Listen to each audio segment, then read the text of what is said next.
नमस्कार दोस्तों, दधिमती संस्कृत एजुकेशन में आपका स्वागत है। दोस्तों, संस्कृत वीडियो के साथ साथ शिक्षा मनोविज्ञान की सीरीज पे भी हम चर्चा कर रहे थे, जो कि शिक्षक पात्रता और किसी भी शिक्षक भर्ती के लिए बहुत ही महत्वपूर्ण है। इससे पहले हमने शिक्षा मनोविज्ञान की भूमिका, वृद्धि, विकास और विविध प्रकार के जो अधिगमकर्ता हैं और अन्य जो शिक्षा मनोविज्ञान से संबंधित जो विषय हैं, हमने उस पर चर्चा कर ली है। आज हम अधिगम पे चर्चा करेंगे। हमने ये जो टॉपिक लिया है, इसमें 3 प्रकार के टॉपिकों पे हम चर्चा करेंगे बारी बारी से, विधिवत तरीके से। अधिगम, अभिप्रेरणा और चिंतन, जिसमें हम सबसे पहले बात करने वाले हैं अधिगम पे।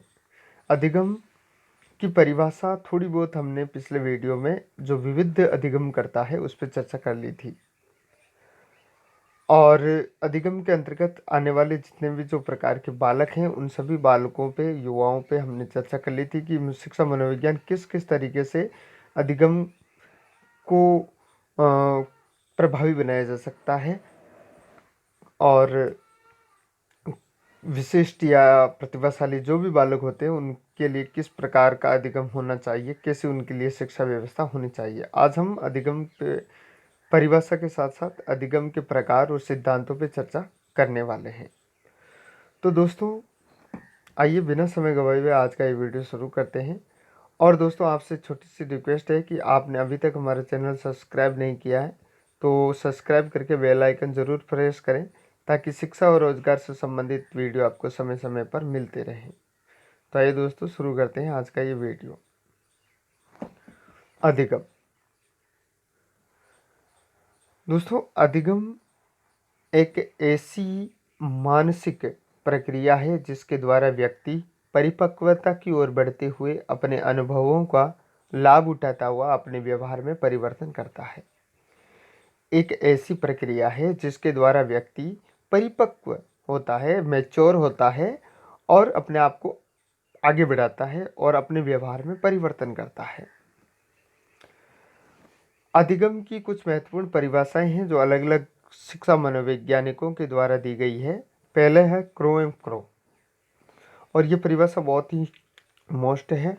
सीटेट में अक्सर ये परिभाषा पूछी जाती है, आरटेट में भी अक्सर ये परिभाषा पूछी जाती है, यूपी टेट में भी ये परिभाषा पूछी जा चुकी है। कुल मिलाकर के शिक्षक भर्ती के लिए बहुत ही महत्वपूर्ण परिभाषा है।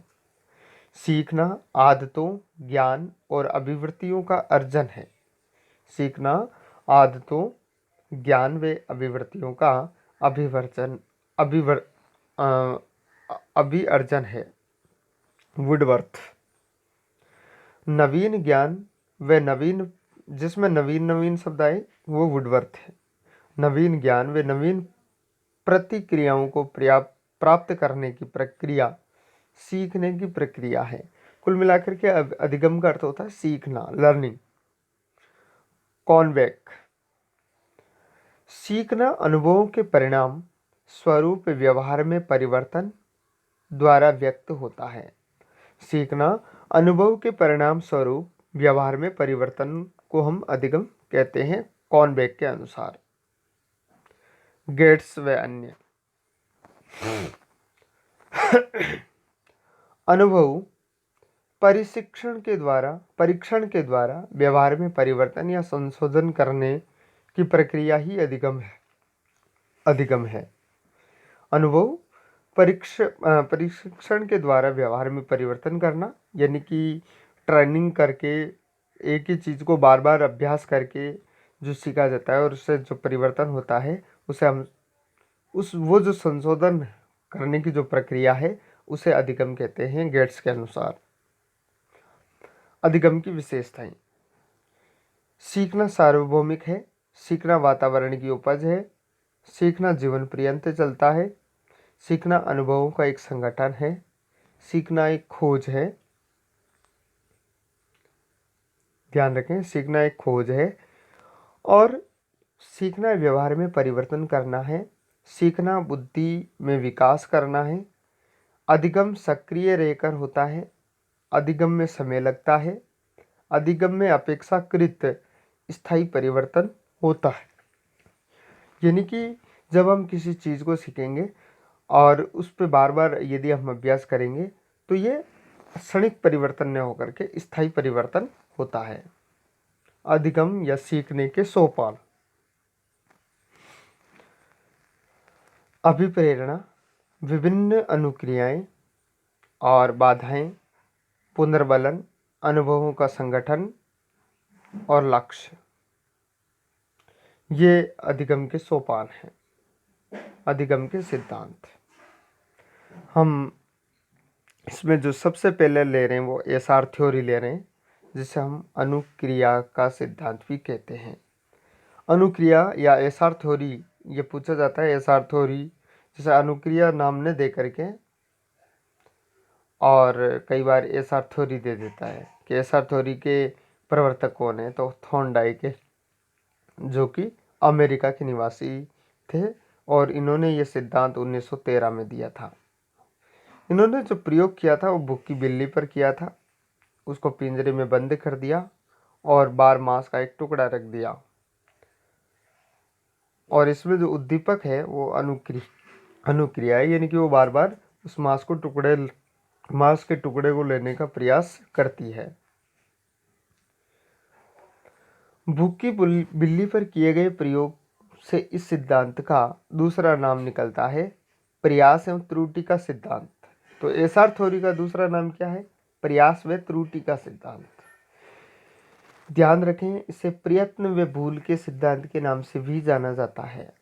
थॉर्नडाइक के अनुसार उद्दीपक को देखकर अनुक्रिया होती है, यानी कि उस मांस के टुकड़े को देखकर, यानी कि सीखने की जब हम क्रियाएं उसको देते हैं तो उसमें अनुक्रिया होती है बालक में। अर्थात दोनों में संबंध और बंधन होता है। इस आधार पर इस सिद्धांत का एक और नाम निकलता है संबंधवाद और बंध का सिद्धांत। तो ध्यान रखें, अनुक्रिया का सिद्धांत, भूल और त्रुटि का सिद्धांत, प्रयत्न व भूल का सिद्धांत और संबंधवाद और बंध का सिद्धांत, ये एक ही सिद्धांत के नाम हैं। थॉर्नडाइक द्वारा बताए गए अधिगम के नियम, तो उन्होंने 3 मुख्य नियम बताए। कितने नियम मुख्य बताए? 3। पहला तत्परता, दूसरा अभ्यास, तीसरा परिणाम व प्रभाव का नियम। यहाँ से परीक्षा में प्रश्न पूछा जाता है कि थॉर्नडाइक द्वारा जो नियम बताए गए थे उसमें मुख्य नियम कितने थे और गौण नियम कितने थे। तो हम गौण नियमों पे अब चर्चा करेंगे, और उससे पहले मुख्य नियम 3 होते हैं, तत्परता, अभ्यास और परिणाम, या परिणाम और प्रभाव का नियम भी इसको कहते हैं। उपयोग व अनुपयोग के नियम को संतोष व असंतोष का नियम भी कहा जाता है। ध्यान रखें, उपयोग और अनुपयोग के नियम को संतोष और असंतोष का नियम भी कहते हैं। गौण नियम इन्होंने 5 दिए थे। बहुप्रतिक्रिया का नियम, मानसिक विन्यास का नियम, आंशिक क्रिया का नियम, आत्मीकरण का नियम और साहचर्य परिवर्तन का नियम। शैक्षणिक महत्व। अब ये जो अनुक्रिया उद्दीपन अनुक्रिया का जो सिद्धांत है, इसका शिक्षा में क्या महत्व है? अनुभव का लाभ उठाना, निरंतर प्रयास पर बल देना, यानी कि बार बार प्रयास करते रहना, अभ्यास की क्रिया पर आधारित करके सीखना, असफलता में सफलता, निराशा में आशा, आत्मविश्वास में आत्मनिर्भरता, छोटे बालकों के सीखने के लिए विशेष उपयोगी नियम है। थॉर्नडाइक का ये नियम छोटे बालकों के लिए बहुत ही बढ़िया है। मंद गति से सीखने वाले बच्चों के लिए बहुत ही उपयोगी है। करत करत अभ्यास तेज जड़ मत भाई सुजान, आवत जावत रस शरीरा, सील पड़त निशान। इसे ही हम अभ्यास का नियम कहते हैं। सफलता से बढ़कर दूसरा कोई पुरस्कार नहीं है, जिसे हम प्रभाव का नियम कहते हैं। कुल मिलाकर के ये कहा जा सकता है कि एक घोड़े को तालाब तक तो ले जाया जा सकता है, लेकिन उसे पानी पीने के लिए बाध्य नहीं किया जा सकता। इसे हम तत्परता का नियम कहते हैं। दूसरा जो नियम आता है वो सीआर थ्योरी का आता है, जिसे अनुकूलित अनुक्रिया का सिद्धांत कहते हैं। अनुकूलित अनुक्रिया का सिद्धांत कहते हैं। ये पावलोव के द्वारा दिया गया था। शास्त्रीय अनुबंधन सिद्धांत, प्राचीन अनुबंधन सिद्धांत, संबंध प्रतिक्रिया का सिद्धांत, प्रत्यावर्तन का सिद्धांत और अनुबंधन का सिद्धांत, ये अनुकूलित अनुक्रिया के दूसरे नाम हैं। एक बार आप इनको स्क्रीनशॉट लेकर के भी देख सकते हैं और याद भी कर सकते हैं, वीडियो रोक करके भी देख सकते हैं। शास्त्रीय अनुबंधन का सिद्धांत, प्राचीन अनुबंधन का सिद्धांत, संबंध प्रतिक्रिया का सिद्धांत, प्रत्यावर्तन का सिद्धांत, अनुबंधन का सिद्धांत। इसके जो प्रवर्तक हैं वो पावलोव हैं, जो कि रूस के रहने वाले हैं, और इन्होंने ये सिद्धांत 1904 में दिया। जो क्रिया लार का गिरना पहले भोजन को देखकर हो रही थी, अब वही क्रिया केवल घंटी को सुनकर होने लगी। इसी को हम अनुकूलित अनुक्रिया का सिद्धांत कहते हैं। यानी कि इसमें एक कुत्ता लिया गया और एक घंटी बांधी गई और उस घंटी के बजने पर भोजन प्रस्तुत किया गया, जो कि स्वाभाविक उद्दीपक है। और उस भोजन को देख करके जो लार टपकी, जो घंटी के बजते ही, पहले घंटी बजाई गई, तुरंत भोजन प्रस्तुत किया गया, फिर घंटी बजाई गई, फिर भोजन प्रस्तुत किया गया, फिर घंटी बजाई गई, फिर भोजन प्रस्तुत किया गया। और कुछ देर बाद ऐसा हुआ कि केवल घंटी बजाई और भोजन नहीं दिया गया, यानी कि घंटी बजने पर भी लार गिरी, जो कि स्वाभाविक अनुक्रिया है। और लार अस्वाभाविक अनुक्रिया होती है। घंटी का बजना स्वाभाविक और लार का टपकना अस्वाभाविक। स्वाभाविक अनुवांछित और अस्वाभाविक अनुबंधित है। पुनरावृत्ति के आधार पर जो संबंध स्थापित होता है उसे हम अनुबंध कहते हैं। पावलोव को अनुबंधन का पिता या जनक भी कहा जाता है। ध्यान रखें, किस मनोवैज्ञानिक को अनुबंधन का पिता कहा जाता है? तो पावलोव को। इसी सिद्धांत के परिणाम स्वरूप पावलोव को 1909 में नोबेल पुरस्कार भी मिला। अनुबंधन स्थापित, तो ध्यान रखें, पावलोव को नोबेल पुरस्कार कब दिया गया? 1909 में। कई बार यह सन पूछ लिया जाता है कि पावलोव को किस वर्ष नोबेल पुरस्कार दिया गया? 1909 में। अनुबंधन स्थापित हो जाने के बाद यदि बार बार केवल मात्र अनुबंधित उद्दीपक यानी कि केवल घंटी को ही बजाया जाए तो अंततोगत्वा अनुबंधित अनुक्रिया का बंद हो जाना विलोपन कहलाता है। इसका शिक्षा में महत्व क्या है? प्राणी तभी सीखता है जब वे सतर्क होता है, यानी कि जब घंटी बजेगी तब उसको भोजन मिलेगा, तो वो सतर्क हो जाता है। शिक्षण में श्रव्य दृश्य सामग्री का प्रयोग इसी सिद्धांत पर आधारित है। यह सिद्धांत की क्रिया की पुनरावृत्ति पर बल देता है। यह सिद्धांत पुनरावृत्ति के आधार पर अनुबंधन स्थापित करने पर बल देता है।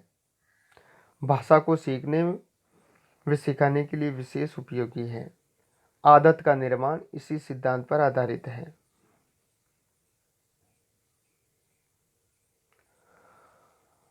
और इस सिद्धांत के द्वारा भय संबंधित मानसिक भ्रांतियों को दूर किया जा सकता है। यह सिद्धांत के अनुसार बालकों से कभी भी ऐसे शब्दों की पुनरावृत्ति न करें जो आगे चलकर कुंठाओं में बदल जाएं। इस प्रकार बालकों में प्रेम व घृणा का विकास होता है। यह सिद्धांत यांत्रिक तरीके से सीखने पर बल देता है, मशीनी तरीके से सीखने पर बल देता है। तो दोस्तों, आज हमने पावलोव और एक हमने अनुकूलित अनुक्रिया सीआर थ्योरी और एक एसआर थ्योरी पे हमने बात की। थॉर्नडाइक, जो कि 1913 में एसआर थ्योरी दी गई थी, अनुक्रिया का सिद्धांत। तो ये अधिगम के सिद्धांत दो सिद्धांतों पे हमने चर्चा कर ली। बाकी जो अन्य सिद्धांत हैं हम उस अगले वीडियो पे चर्चा करेंगे। तब तक के लिए जय हिंद, जय भारत। आप इस वीडियो को अपने मित्रों के साथ ज़रूर शेयर करें। धन्यवाद।